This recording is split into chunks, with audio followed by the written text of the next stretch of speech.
Assalamu alaikum. We are Group 3. Our project is IoT-based water quality monitoring and control system for fish farms. This is the outline of our project. Summary. Our project is based on real-time monitoring system, and we integrate IoT integration system with Blink. We made an alert notification if any of the sensor data exceed our defined values. Then we made an automated control mechanism with cooler system, water heating system, and other type of actuators. Introduction. Here, different types of temperature, region, and pH range are given for different types of fishes. Identification of scope. Our project is very helpful because a traditional manual monitoring system is inconsistent and risky for fish health. We also built an IoT-based system so that we can read the data of our quality of the water sitting at home. Then our project is very useful because we can integrate it in a small and large scale in fish farms. We made a literature review here on this type of project that some of the projects are working on a small number of sensors and some using Node MC and other type of microcontroller. And here we can see some uses SIM module, which is very costly. This is the formulation of our project that why is our project, what type of problems we are facing to deal. Here we can see we made a sensor feedback and we made our project very cost effective and we continuously monitoring our project. This is the key parameters that we used. We used 3 sensor data. Tools we used, that is Arduino and Wi-Fi ESP01. Then other types of sensors, the temperature sensor, gravity analog pH sensors, and other turbidity sensors. We use Blink for our cloud platform. And lastly, we use heater and cooler system and other type of actuators to integrate our system. This is the block diagram of our project. Here microcontroller reads data from sensor, compare it with critical values, and send data to control system, and also send data to cloud server, which is shown in the dashboard. Thank you for my part. Assalamu alaikum. I'm Khalid Hussain, ID 12. I'm going to explain the circuit diagram of our project. We used Arduino Uno as the main microcontroller and ESP01 for sending data to our Blink cloud. We have used 3 main sensors: pH sensor, turbidity sensor, and the temperature sensor. A function calls this sensor every 5-second interval, and we get the data in our microcontroller, and based on the data we activate different. We have used 2 motor modules. One is for controlling the temperature pump system, another is for controlling the acid base pump system. In the acid base pump system, we have 2 containers containing acid and base. They're adding acid or base depending on the situation.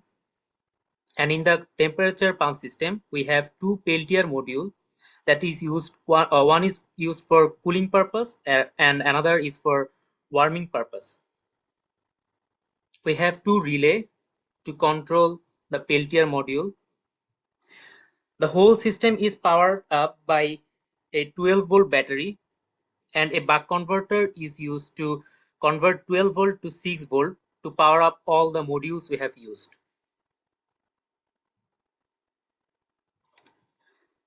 This is the project in real life.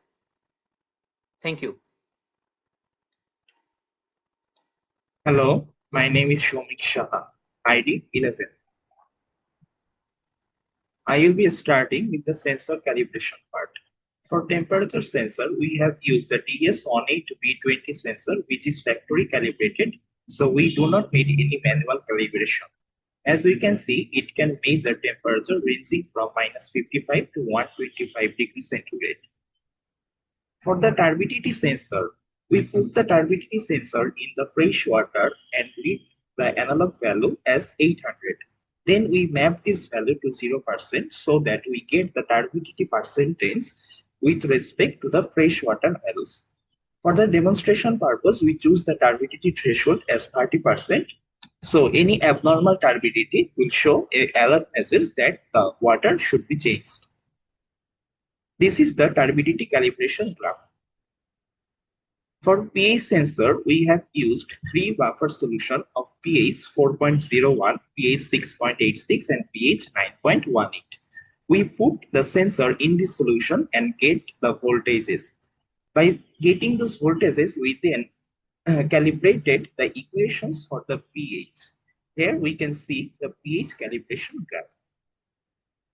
For the control mechanism, for temperature control, we have stated temperature range 24 to 26 degrees centigrade. So if the temperature goes below 24 degrees centigrade, the heater turns on, and if the temperature is above 26 degrees centigrade, the cooler turns on.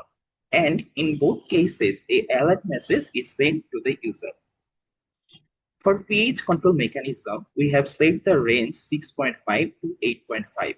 If the pH goes below 6.5, the acidic solution, the basic solution, which is basically the slackered line, will be added on. And if the pH gets above 8.5, the acidic solution, which is vinegar, will be added on. Also, the alert message is sent to the user. Thank you from my part. Assalamu alaikum. My ID is 09. My name is Saiba Kamal Orni. So here you can see the user interface of our project, and here we have added three gauges to monitor the three parameters of water: temperature, pH, and turbidity.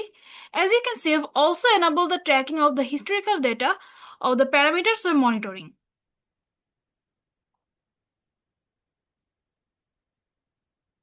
The novelty of a project lies in the fact that instead of using one fixed formula, we use two different formulas and smoothly blend them together to get a better and more accurate pH reading.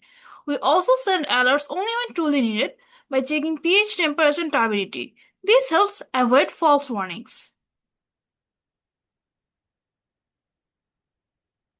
While designing the project, we kept in mind the user-friendliness of the system so that the local farmers of our country can use the system easily. And we have also kept in consideration the public health and safety by monitoring harmful changes in real life. Our project also supports local fish farmers by making aquaculture more efficient, safe, and accessible with low-cost technology. When implementing the project, we planned tests to observe how water parameters affect control actions under different conditions. The sensor data on temperature, pH, and turbidity were recorded over time using Arduino and Blink, and then the data showed clear patterns and allowed us to check if the control system responded correctly. We found that the system accurately maintained water quality and gave timely alerts, confirming its effectiveness. The limitation of tools include pH and turbidity sensors, limited accuracy, and frequent need of calibration. Also, as the Arduino Uno has low memory, it limits advanced data processing and future upgrades. Besides, the cloud updates depend on Wi-Fi strength, which may cause delays in real-time monitoring. Our project is highly impactful in the sense that it helps local fish farmers improve productivity using affordable and easy-to-use technology. And by maintaining clean water conditions, the system protects both fish health and human food safety. The project also follows safety and communication standards with no use of restricted or harmful components. Our system is highly sustainable as it uses only low-cost, low-power components that are easy to maintain and replace, and the design can be used and upgraded, which supports long-term use in rural and urban areas. So here's the individual contribution of each member and the list provided for that.